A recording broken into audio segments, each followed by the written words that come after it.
sometimes when you're doing a spell, you can forget what it was that you were going to do next.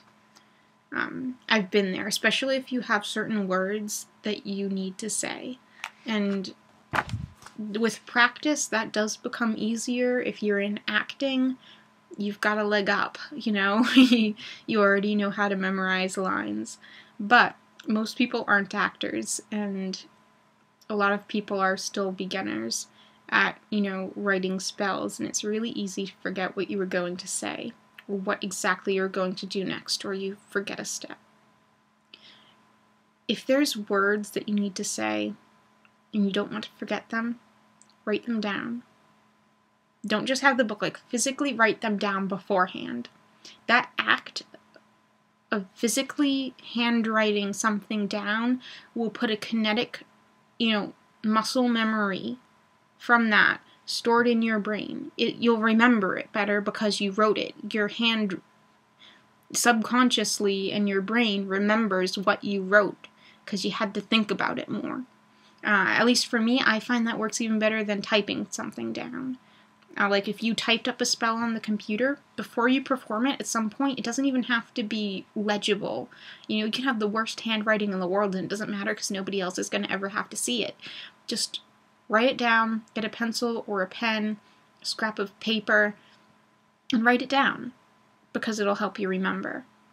Sometimes, I even write it down on myself, and I can look at it if I forget. Maybe that seems weird to some people, but I find it very helpful. Just write it down. If I'm going to do a ritual bath, ritual cleansing, I write it down after I've done that. Write it on your hand, on your arm, on your legs, somewhere you can see it. If you write it down somewhere that you can't readily see, like your face, if for some reason, I wouldn't usually choose that, but if I did, and think, oh, I'll have a mirror, I can look through that. Remember that things in mirrors show up backwards, so you probably can't read it.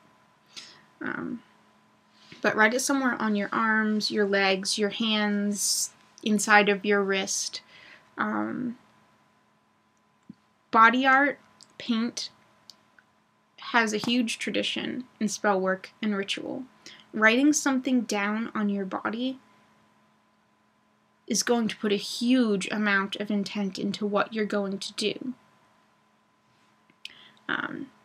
If you're going to be doing a very, very, very long-term ritual, you might want to do it in something a little more permanent, semi-permanent body pigments like henna or indigo, which you can buy online, and that can be great. But you might also have to take into consideration that you don't want other people to see that, so you might have to put it in, put it somewhere where it won't show, or wear long sleeves or whatever. Maybe, oftentimes you don't want it to be that permanent. Grab a Sharpie, it'll usually wash off pretty well, or just get some body paints. You can get the oil-based kind, real cheap around Halloween, or you can get more expensive ones if you want to invest in something, or you can get a watercolor pencil. Watercolor pencils are great. You dip it in water, you write, and it'll wash right off. There are a lot of different ways you can do it. You could just use a regular pen. You can look at the words if you need to, or just sometimes having them there is a reassurance, or can be an important part of the spell work, even if you don't end up really looking at it.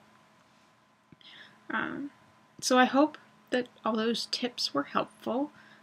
This is pretty long. I might have to break it up into 2 parts. And I will talk to you next week.